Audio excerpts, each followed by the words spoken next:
ஹாய்ப்பா இல்லை என்ன பண்ணுறீங்க, எப்படி இருக்கீங்க, நல்லா இருக்கீங்களாப்பா? இன்னைக்கு நம்ம வீட்டில் சூப்பரான டின்னர். அது எல்லாருக்கும் ரொம்ப ரொம்ப பிடிக்கும். இந்த குழம்பு ரொம்ப நல்லாயிருக்கும். இந்த குழம்பு மட்டுமே இருந்தால் போதும், சாப்பாட்டில் சூடாக போட்டு பசஞ்சு சாப்பிடலாம். என்ன லஞ்ச் மெனுன்ற பார்த்தாலும் உங்கள் வீட்டிலலாம் என்ன லஞ்ச் மெனுன்னு கமெண்ட்டில் சொல்லுங்கள். வாங்க பாருங்க, இலை வேற போட்டுக்கிட்டேன். நேற்று வாங்கின இலை பேலன்ஸ் இருந்தது. சரியா வேஸ்ட் பண்ணோட, இலையில சாப்பிட்றது ஹெல்த்தி தானே, சரி அதனால் சாப்பிட்லான்ட்டு போட்டுட்டேன். வாங்க, சுட சுட ஆவி பறக்க சாப்பாடுப்பா, நல்லா சூப்பராக தயாராகிடுச்சு.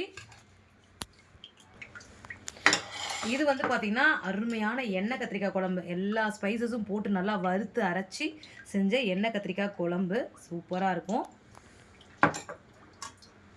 முருங்கைக்கீரை பொரியல் பண்ணியிருக்கேன். அம்மா வீட்டிலேருந்து முருங்கைக்கீரை கொடுத்து விட்டாங்க. சரி அதை அப்படியே பொரியல் பண்ணி இது தொட்டு சாப்பிட்றதுக்கு செம்ம காம்பினேஷன். அது சுட சுட இப்போ வேலைக்கு போயிட்டு வந்து தான் வந்து குழம்பு காலையில் வச்சிட்டேன். இந்த எண்ணெய் சாப்பாடும் பொரியலும் இப்போ தான் பண்ணேன். இங்கே பாருங்கள், சட்டியில் போட்டு பசங்க சாப்பிட்றதுக்கு வச்சுருக்கேன். சட்டி சோறு சாப்பிட்றதுக்காக எனக்கு ரொம்ப பிடிக்கும்.